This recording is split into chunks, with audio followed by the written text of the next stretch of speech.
Kasayan, pang newbie muna tayo. Pag-aaralan natin accessory wire. Saan ba pwedeng kumuha ng accessory wire?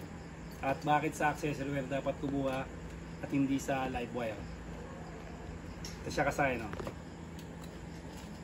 Ang accessory wire, gumagana lang siya pagka nakabukas ang susian.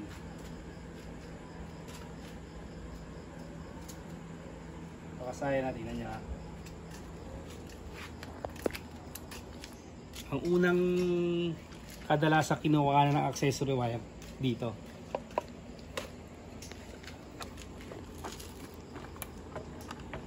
Yan, kadalasan yan sa may susian. Siya kasaya ng accessory wire, solid black.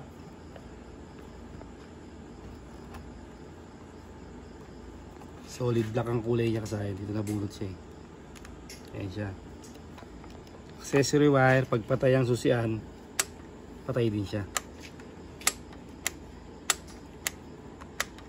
Ngayon kasayan, kung ayaw nyo magbukas ng inyong motor, meron din naman sa ayaw magbukas ng headlight, meron din naman sa iba.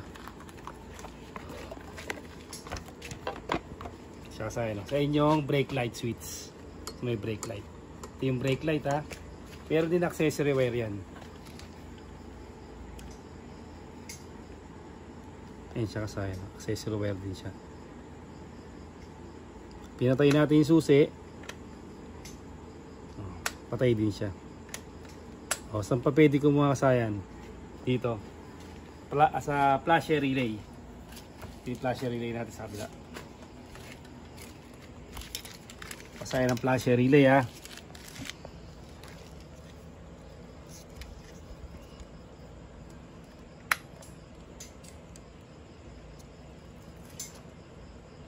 Ayan siya kasayan, no? Pinatay yung susian. Ito, magbi-blink to. Kaya siya din nagbi-blink, sira yung ating flasher relay. Ito yung ating accessory wire. Saan pa pwede kumuha ng accessory wire kasayan? Ito para sa lahat ng motor to kasayan, ha? Kahit anong motor. Lahat ng pwesto na to merong accessory wire. Yamaha, Suzuki, Kawasaki, Rusi, Euro, puro ganito yung mga pwestuhan. Dito, ito, sa may starter yan, starter relay, magkaduktong yan, meron din siya accessory wire. Starter relay, brake light switch, tapos starter relay, flasher relay, brake light switch. Ito, brake light switch, magkaduktong lang to. Itong dalawa na to, magkaduktong, ha. Tapos sa may susian.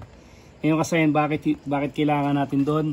Kasi kasayan, pag dito tayo kumuha, kadalasan, syempre hindi alam dito kadalasan kumukuha. Ganito ang ginagawa. Kumukuha sa live. Ito, positive ng battery. Kagana rin naman siya. Pag dyan tayo kumuha ng positive ng battery, diretso natin, hindi yan safe. Unang-una, pag napaglaruan, ayan siya, automatic yan, kahit nakapatay, gagana yan. Kaya pag napaglaruan, magtataka kayo, lobat ang inyong motor. Tapos, irerekta rito, irerekta sa positive, hindi siya dumaan ng fuse. Hindi dumaan ng fuse. Hindi kagaya ng accessory wire, pagka sa accessory wire nilagay, dumaan siya ng fuse, safe siya. Kasi dito maaaring masunog ang motor. Maaaring masunog ang motor pagka naka-live lang. Dito may live din dito. May live din dyan sa may galing sa regulator rectifier. Ito naman yung mga live natin. Regulator rectifier, sa battery at saka sa may susian. Ayan siya, kaya kailangan nating dumaan dito. Halimbawa kung saan malapit, kaya natin ginagawa ito, kung saan malapit, doon tayo maglalagay ng accessory wire. Ayan. Diyan tayo naglagay ng accessory wire, ha. Dito sa may sa may flasher relay. Kung naglalagay kayo ng switch dito, halimbawa maglalagay kayo ng switch, dito malapit kayo, Pwede kayong kumuha dyan para hindi na kayo pumunta pa sa susian. Tapos sa starter relay, yan din, oh. Kung saan yung malapit. Tapos brake light switch. Kulay black. Yan, brake light switch, oh. Kung saan kayo malapit, doon lang kayo kukuha. Tapos dito sa may taas, brake light switch din. Yung kulay black. Ito naman, dahil Honda to, black. Pero pagka ibang mga motor, kulay brown, kulay orange. Yan. Ganun pa rin. Doon pa rin siya kukuha ng accessory wire. Ayan siya, yung mga kukuha nyo ng pwede nyo kuha ng accessory wire. Para halimbawa, magkakabit kayo ng voltmeter. Ganito. Siya ba?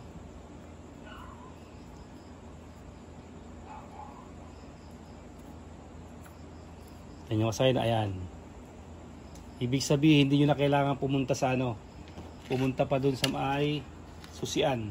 Halimbawa, mga rider 150, kung gusto nyo din na magbukas dito. Dito, meron naman din ground. Tapos yung ground, walang problema, body ground lang, yung mga ganito.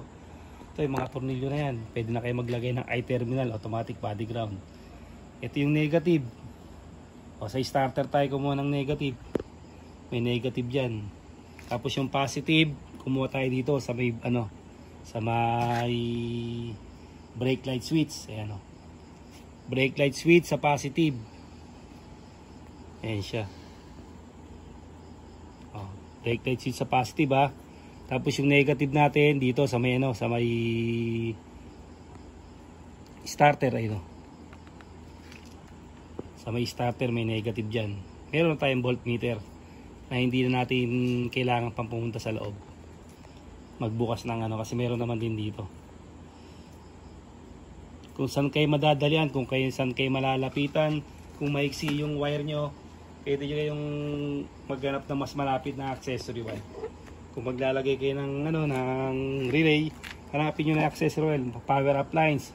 Kung saan malapit, doon nyo na kayo kumuha. Hindi nyo na kailangan pang magpahaba sa susian para doon kumuha ng ng accessory wire. Mga ilaw na inyo ikakabit. Doon lang kasaya na yung apat na pagkukuha ng accessory wire. Brake light switch, kahit anong motor to, ha. Ngayon kung negative trigger ang inyong motor, negative trigger magagamit nyo yung yung accessory wire sa busina. Pwede nyo gamitin. Bawang mga Rusi, pwede nyo gamitin yun kasi negative trigger siya. Meron na kagad siya accessory wire. Kung doon kayo kukuha ng ng pang mini driving light nyo. Ito, kagaya nyan. Kakabit sa ating accessory wire yan. Dahil wala siyang relay. Kung magre-relay kayo, gagamit din kayo ng accessory wire. Maglalagay din kayo ng accessory wire. Kaya importante yung accessory wire. Doon kayo dadaan para hindi nakarekta ang inyong hindi nakarekta ang ating mga ilaw. Dahil pwede paglaruan, tapos pwedeng masunog yung wiring natin pagka tayo hindi na dadaan sa hindi tayo dadaan sa fuse at magre-rekta lang tayo katulad nga nito. Yan, kagaya nga yan yung mga rektahan na kagad. Pag inupuan ng bata, pinaglaruan, kahit nakapatay ang susian, buhay pa rin siya. Bubuhay siya. Kaya importante sa accessory wire tayo dadaan. Marami sa atin nagko-comment kasi kaya hindi na natin mahalukay. Kasi nagtatanong pa sila kung ano yung accessory wire. Para mas madali, pag sinabi natin yung accessory wire, may alam na kagad sila, mayroon na kagad silang idea. Pag natin i-re-recta lahat, padaan natin sa accessory wire. Para siguradong dumadaan sa fuse. Pag nagkaroon ng short, automatic mamamatay yung kinapit natin na kung ano man yung ilaw, yung mga underlights na kinapit natin. Hanggang dito lang mga aksayan. Salamat sa panonood.